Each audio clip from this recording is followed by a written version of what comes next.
réfléchir aux questions qui nous viennent. Je dirais que la troisième position, pour simplifier, ou pour lancer le débat peut-être, c'est sans doute une attitude anti-positiviste. La quatrième attitude serait plutôt de l'ordre du post-positivisme, beyond positivisme, en quelque sorte.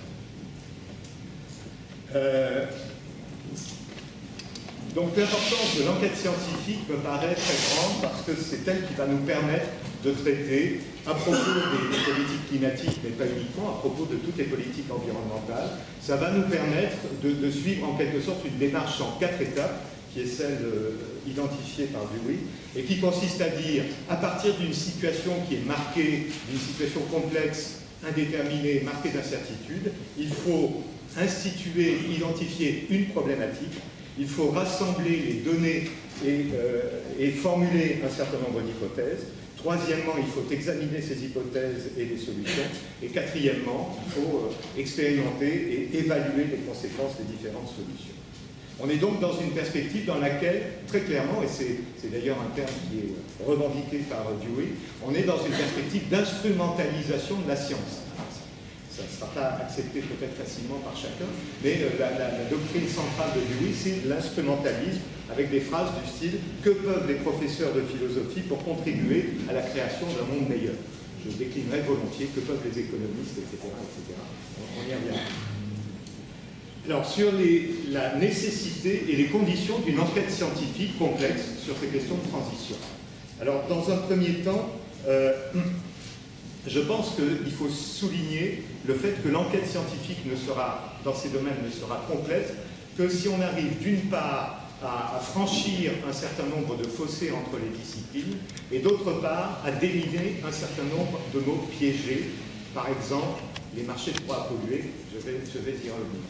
Premièrement, franchir les fossés entre les disciplines. Tout d'abord, je pense qu'il est important de noter que les travaux qui sont menés au sein du GIEC, et en particulier les travaux qui sont menés sur le climat, montrent que en fait, les sciences du climat, par exemple, ne sont pas des sciences exactes. Ce sont des sciences de la nature, mais il est impossible d'apporter aujourd'hui la preuve mathématique du changement climatique. On applique un certain nombre de lois de la physique dans des modèles complexes et on a un certain nombre d'indications. Et pour illustrer ce point, alors malheureusement vous ne devez pas voir grand-chose, je m'en excuse, c'est un graphique qui est tiré du dernier rapport du GIEC et c'est quelque chose qui, de mon point de vue, se rapproche le plus de la preuve scientifique de l'origine humaine du changement climatique. C'est le fait que nos collègues du climat simulent le climat avec et sans la prise en compte des facteurs humains. Et ils s'aperçoivent que lorsqu'on ne prend pas en compte les facteurs humains, les modèles ne donnent pas en simulation sur le passé, les modèles ne reproduisent pas les évolutions constatées, alors que dans les mêmes modèles, quand on introduit les actions humaines, et en particulier les émissions anthropiques de gaz à effet de serre, alors les modèles se mettent à reproduire sur le passé ce que l'on observe dans la réalité. Alors on peut dire c'est un hasard, ou des modèles sont trafiqués, c'est ce que disait Claude Allègre à un certain moment. En effet, on s'appuie sur des artefacts, sur des modèles, pour se rapprocher d'une preuve scientifique. Je pense qu'on en est assez proche, mais ce n'est pas vraiment une preuve formelle, mathématique, dans un raisonnement qui aurait une cohérence interne parfaite. Donc, on en arrive à cette conception qui me paraît extraordinairement importante. Je reprends les termes de Claude Henry dans un de ses grands articles, c'est un article très simple sur l'essence du principe de précaution, une science incertaine mais fiable. Je pense que tout est là. La science est incertaine, l'incertitude est partout, mais la science est néanmoins fiable au sens où, en quelque sorte, nous avons intérêt à prendre en compte ces jugements ou ces avis. Donc, il faut bien noter le fait que les sciences du climat, par exemple, ou les sciences de l'environnement, plus généralement, ne sont pas des sciences exactes. Et de ce fait, l'usage des modèles, alors dans les communautés d'économistes qui s'intéressent à la question du changement climatique, on a l'habitude d'utiliser des modèles. Ce ne sont pas des outils parfaits. On sait qu'à chaque fois qu'on fait une prospective, on a toutes les chances de se tromper. Et néanmoins, les modèles sont des outils de réflexion, des outils de simulation qui participent et qui peuvent s'inscrire dans ce schéma de l'enquête scientifique que j'ai déjà évoqué. Donc ça, c'est sur les frontières entre sciences de la nature et sciences humaines, ou pour reprendre les termes du regretté Gérard Mégy, les sciences a-humaines et les sciences humaines. Bien que les sciences a-humaines, aujourd'hui, c'est difficile. Avec l'entrée dans l'Anthropocène, quand on s'intéresse au système Terre, de fait, on est obligé de prendre en compte l'action humaine. Mais je voudrais maintenant venir juste sur un point sur les frontières à l'intérieur des sciences sociales. Parce que là aussi, je pense qu'il est absolument indispensable pour avoir une enquête complète sur la transition énergétique, de dépasser un certain nombre de fossés qui existent aujourd'hui entre les sciences sociales. Ça a été perçu dans le contexte français, dans le cadre du travail des alliances de recherche. Vous savez qu'il y a en France, les grands organismes de recherche sont fédérés dans des alliances qui ne sont pas des agences de moyens, qui sont simplement des lieux de dialogue en quelque sorte. Il y en a 5 sur les grandes thématiques. Il y en a une qui est consacrée précisément à l'énergie, l'Alliance nationale de coordination de la recherche pour l'énergie. Et il y a une autre alliance qui est l'Alliance sciences sociales, que vous connaissez certainement, qui s'appelle Athéna, mais qui a un chapitre énergie. Il y a un chapitre énergie au sein d'Athéna. Et on a essayé de développer des échanges entre ces deux alliances. Je dois dire que ce n'est pas toujours facile, mais c'est très intéressant. Et dans ce domaine, il s'agit de construire des ponts, en particulier entre ce que je qualifierais de sciences comme l'économie, qui sont des sciences normatives, prescriptives, et des sciences qui sont plus descriptives, explicatives, interprétatives. Mais je pense que si on n'arrive pas à construire des ponts entre ces différentes sciences sociales, et avoir, par exemple, une approche pluridisciplinaire comme sur la question de la sobriété, Dominique Bourg travaille actuellement sur les questions de sobriété, on voit bien que ça doit mobiliser des ressources en philosophie, en sociologie, en psychologie, en économie, voire en anthropologie. Donc je pense que c'est vraiment une question très importante. Deuxième point sur cet aspect de l'enquête scientifique pluridisciplinaire, il faut déminer les mots piégés. Alors on en a déjà rencontré un, celui d'acceptabilité sociale. On sait très bien du côté des économistes que si on veut se faire mettre sur liste noire par nos collègues des autres sciences sociales, il suffit d'aller voir une ou un collègue en lui disant c'est intéressant ce que vous faites, on ne pourrait pas travailler sur l'acceptabilité sociale des technologies. Alors là c'est la catastrophe parce qu'effectivement on apparaît comme faisant le jeu des pouvoirs en quelque sorte. Et pour reprendre les termes que j'avais identifié, mais j'ai retrouvé dans une lettre d'Athéna de son président Jean-Émile Gombert, on est soupçonné de travailler à faire avaler aux populations la pilule du changement technique.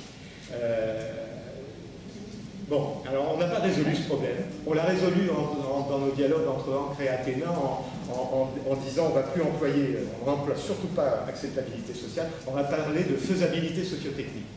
Bien, bon, c'est un peu un subterfuge, on n'est pas sûr que ça règle le fond du problème, qui est bien comment assurer les conditions d'une gestion politique du changement technique, tout en sachant pertinemment que la transition, ce sera un complexe de changement technique, de changement d'institution, de changement de comportement. Ici encore, on voit la richesse, je dirais, des objets de recherche qui s'offrent à nous en quelque sorte, et peut-être la difficulté de coopération, mais je pense qu'il est essentiel pour la réussite de la transition de surmonter ces difficultés. Alors, autre cas de mots piégés à déminer, et ça vous promet, je pense, peut-être de belles discussions si on en a le temps, la question des instruments économiques pour l'environnement. Effectivement, les économistes sont très souvent les promoteurs des instruments économiques pour l'environnement, qui sont conçus de façon à modifier les comportements des acteurs, comportements de consommation, de production, d'investissement, et cela dans le sens d'un meilleur respect de l'environnement dans des économies de marché ou des économies décentralisées. Alors, en effet, les économistes parfois posent la question de manière peut-être un peu trop simple, mais quand on demande à un économiste comment changer les comportements, il vous répondra en disant c'est assez simple, il suffit de changer le système de prix. Changer le système de prix, on va changer les comportements. Alors, personnellement, je pense que les systèmes de prix et l'instauration d'un prix sur les biens environnementaux est une condition absolument indispensable de la transition. Mais elle n'est pas forcément suffisante. Pour moi, c'est nécessaire, mais non suffisant. Quand on parle de taxes environnementales en Corse, je dirais c'est à peu près politiquement correct, hein, parce que c'est l'application du principe pollueur-payeur, c'est l'État qui perçoit des taxes, donc souvent, bon, ça peut passer dans les communautés non économistes. Mais effectivement, quand on en vient à d'autres outils comme les systèmes de droit d'accès à l'environnement, les choses se gâtent. Les choses se gâtent parce que très souvent, ce type de dispositif qui consiste à attribuer des droits d'accès à l'environnement et ensuite autoriser l'échange de ces droits sur un marché, si on veut effectivement donner à ce dispositif une connotation, je dirais, négative à la puissance 2, on parlera en effet de marché de droit à polluer. On est alors effectivement dans une vision de la société, d'une société marchande qui s'étend, et l'extension de la société marchande au bien de la nature. Yves Charles a évoqué cette question déjà. Alors si on veut avoir une formulation plus neutre, on parlera de système d'échange de quotas d'émissions. Ce qui est important, alors voilà, qu'est-ce que ça permet? Ça c'est juste pour vous donner une image d'une certaine manière une vision simplifiée de l'intérieur du cerveau d'un économiste. C'est ce qu'on appelle des courbes de coûts marginaux de réduction.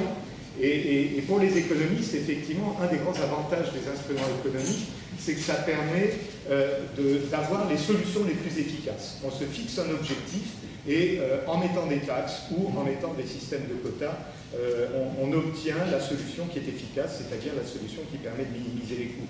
Après tout, quand on s'attaque à des défis sociétaux aussi importants que ceux de la transition énergétique, c'est-à-dire le chambardement complet de notre système énergétique, c'est peut-être important d'être efficace parce que sinon on risque de se casser la figure sur le chemin de la transition. Alors surtout, je voudrais conclure ce point, avant d'aborder la question de la prospective, de la manière suivante, en disant,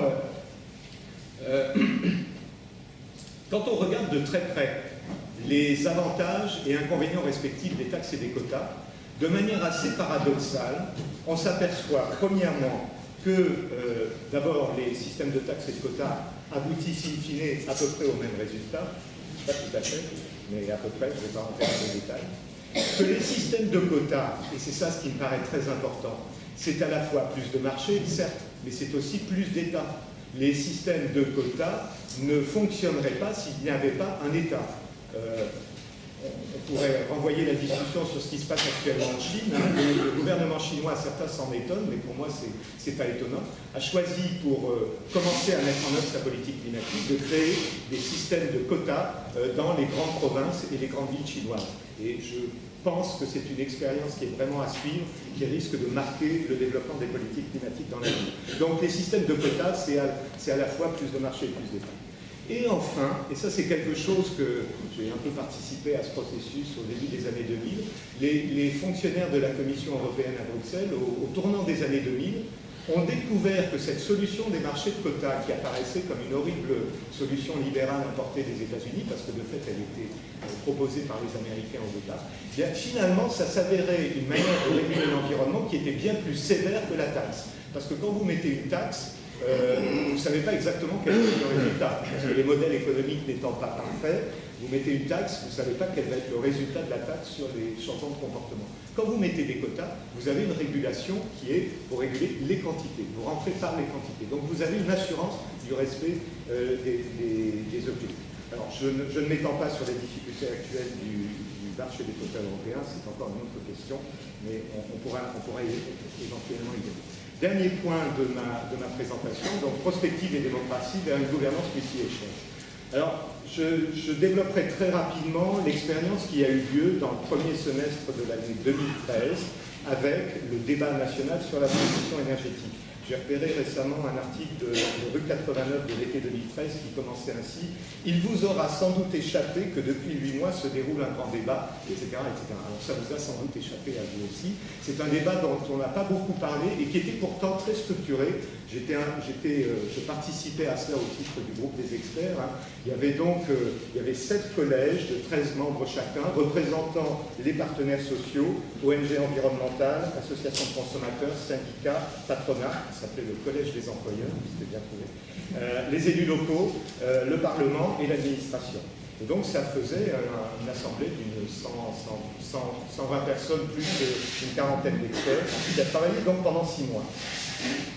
Et de mon point de vue, c'est un exercice tout de même intéressant, même s'il est passé inaperçu, de démocratie délibérative précédant l'élaboration d'une loi, la loi de transition énergétique pour la croissance verte, qui a été votée au Parlement à l'automne 2014, mais qui trouve un certain nombre de ces matériaux et de ces analyses dans l'issue du grand débat. Et dans ce débat, on a effectivement suivi une démarche très proche de l'enquête scientifique telle que décrite par Dewey. On est parti non pas de scénarios produits par l'administration ou par des centres de recherche, mais de scénarios qui existaient dans la société en quelque sorte. Soit produits par des ONG, par l'ADEME, par l'ANCRE dont je parlais tout à l'heure, par d'autres associations.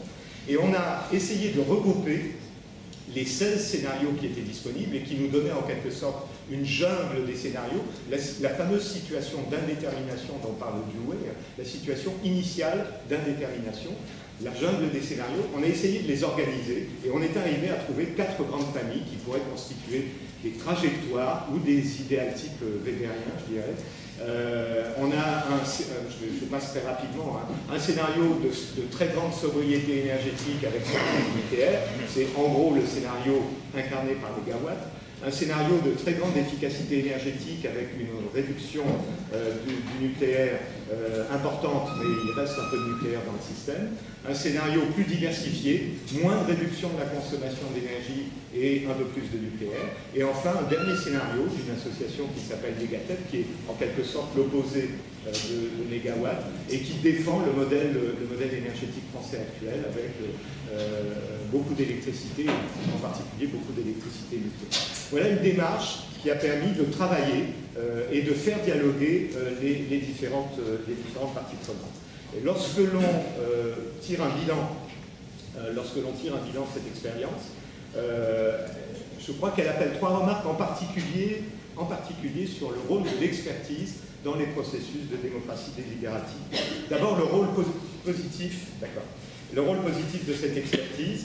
Il a été reconnu par les participants que le groupe des experts avait joué un rôle positif, en particulier en créant et en organisant la discussion autour d'objets communs. Et pour la prospective, les scénarios, les 4 grandes trajectoires ont bien constitué des objets communs. Deuxième conclusion sur les limites de l'expertise.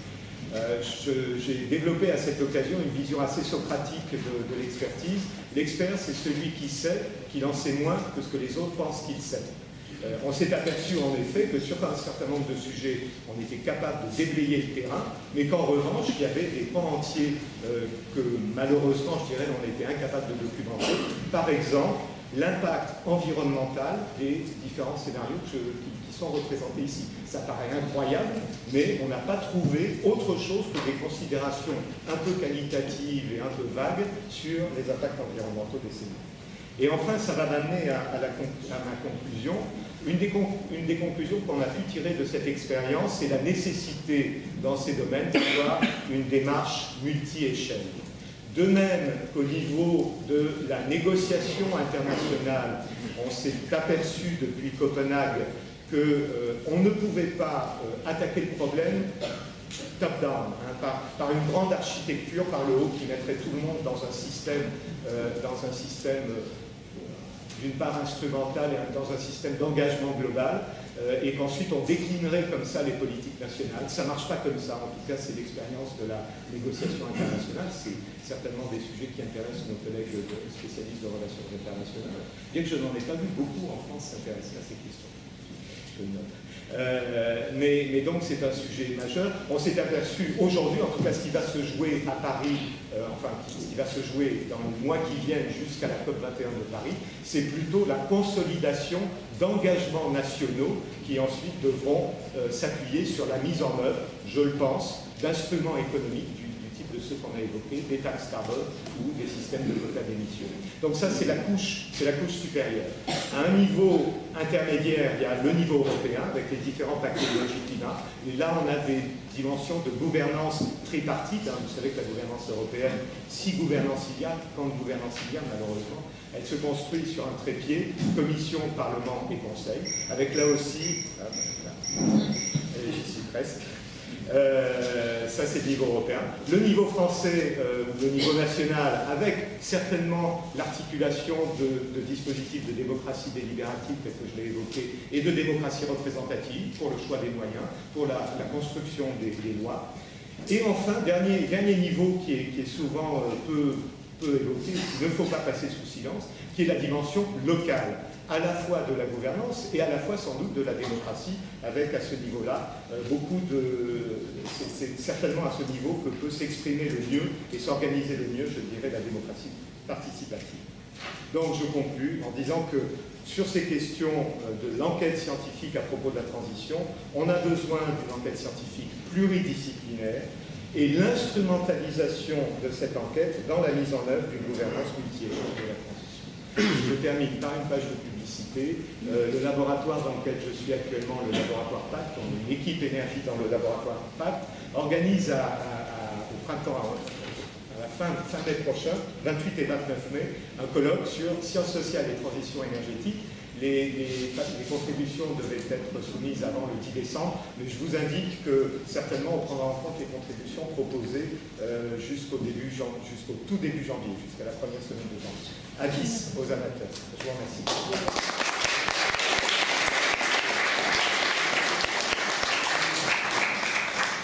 Merci Patrick de votre exposé qui éclaire les choses de plusieurs points de vue dans cette question fondamentale du rapport entre savoir et détermination.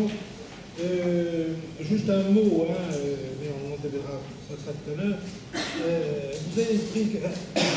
Vous avez repris le thème de les sciences de l'environnement, les sciences du climat ne sont pas des sciences exactes. Ne sont pas des sciences exactes. Et vous avez dit, je ne sais pas une critique à vous.